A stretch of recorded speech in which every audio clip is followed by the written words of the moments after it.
Hello students. आज एक और प्रॉब्लम है electrodynamics topic, problem 3.123 from IE Irodov. And mainly ये स्विचिंग सर्किट्स कैटेगरी में आता है, switching circuits. And students normally थोड़ा सा डिफ़िकल्ट फील करते हैं इन क्वेश्चंस को, ठीक है। सो मैं यहाँ पर थोड़ा ट्राई करूँगा एक सिंपल सोल्यूशन आपको दूँ। इस क्वेश्चन में जैसे कि आप देख रहे हो, ऊपर एक सर्किट दे रखा है, right. You have a circuit on the top side, this circuit. It has two batteries of same EMF E and two uncharged capacitors, initially uncharged capacitors C1 and C2, 2 microfarad, 3 microfarad. The values are given. So we have two identical batteries, two capacitors, and in the beginning the switch is open. This switch is open in the beginning, right? And then after this switch is closed,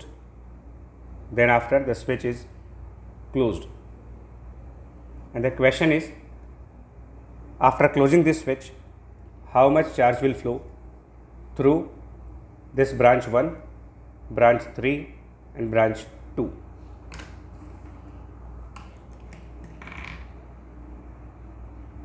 Right, how much charge will flow through these three branches? This is the question. Now to give the solution, we will solve the circuit. We will find the charge on capacitors. We have to solve this circuit and we have to find charge on capacitors in two different orientations. First, you find the charge on capacitors when the switch is open, and then you find the charge on capacitors when this switch is closed. So first I will calculate the charge on capacitors when the switch is open, and then I will calculate the charge on capacitors when the switch is closed. So first calculation, when the switch is open. Remember, when the switch is open, no charge or current will flow through this wire. No charge or current will flow through this wire. So whatever current will flow through the capacitor C1 will be same as current through capacitor C2, and for that reason these two will be considered in a series combination.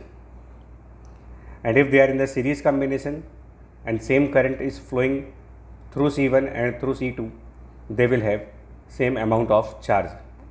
Let's say plus Q, minus Q, and then plus Q and minus Q.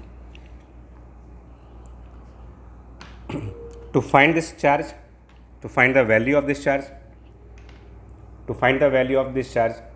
we will follow Kirchhoff loop rule. And if I start from here and I move in this way, up to the same point, and this is my closed path, and for this closed path sum of all potential differences must be 0. So if you write Kirchhoff loop equation when the switch is open, in that case, if you write Kirchhoff loop equation, you will get Q by C1 plus Q by C2 equals to twice of E, and it gives you the value of Q equals to 144 microcoulomb. That is the charge on capacitor when the switch is open. Now we will solve the same circuit, but this time the switch will be considered to be closed. We will solve the same circuit with closed switches.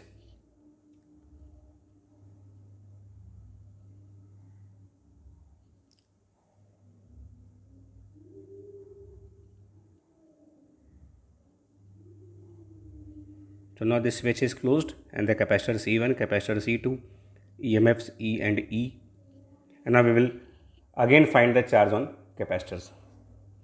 So at this time the charge on capacitor C1 is plus Q1 minus Q2, minus Q1, and on C2 it is plus Q2 and minus of Q2.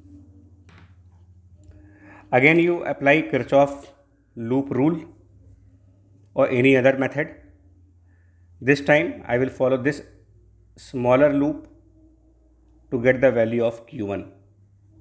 This is my loop number 1, and then I will use another loop which is loop number 2. So from loop number 1 you can write Q1 by C1 equals to E, that gives you Q1 equals to C1E, and that is around 120 microcoulomb. And from loop number 2 you will get Q2 by C2 equals to E, and it gives Q2 equal to C2 into E, that is 180 microcoulomb. Right. Now the analysis part.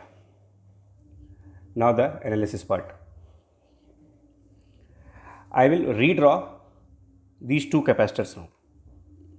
Only two capacitors. Capacitor C1 and then capacitor C2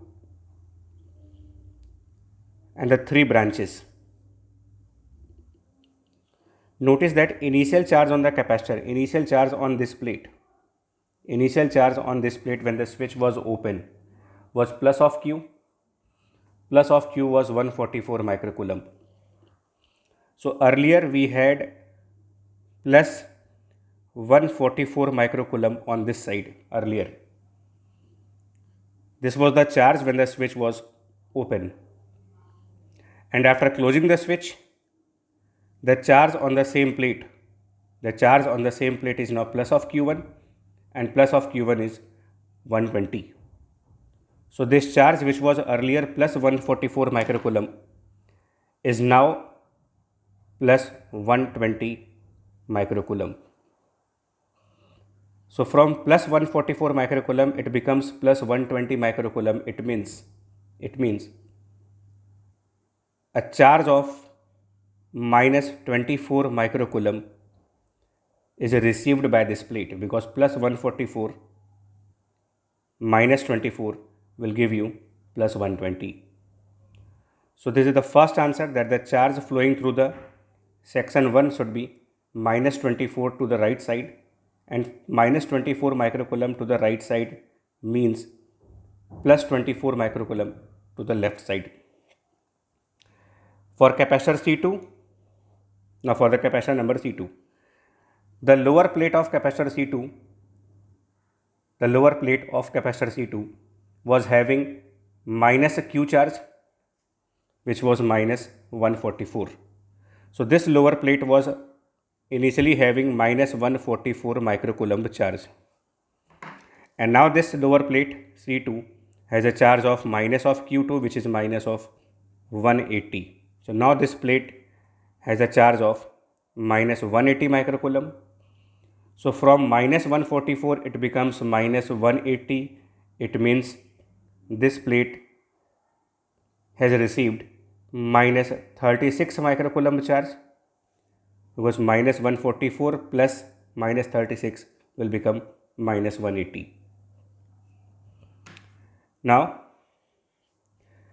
C1 and C2, these two plates, earlier the charge on this plate was minus of 144 microcoulomb, and the charge here was plus 144 microcoulomb.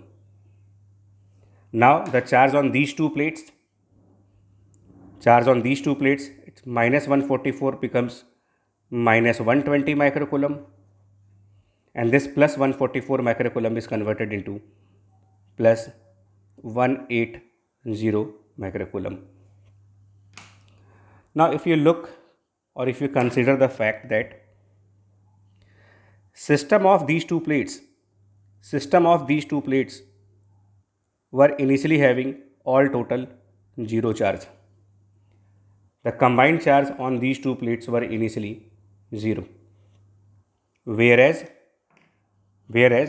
now the combined charge on the same two plates is positive plus 60 microcoulomb. So system of these two plates were initially having 0 charge, and now they are having plus 60 microcoulomb charge, and the only wire which is connected to these two plates, this plate and this plate, is this middle wire. So the charge through the middle wire should be plus 60 microcoulomb.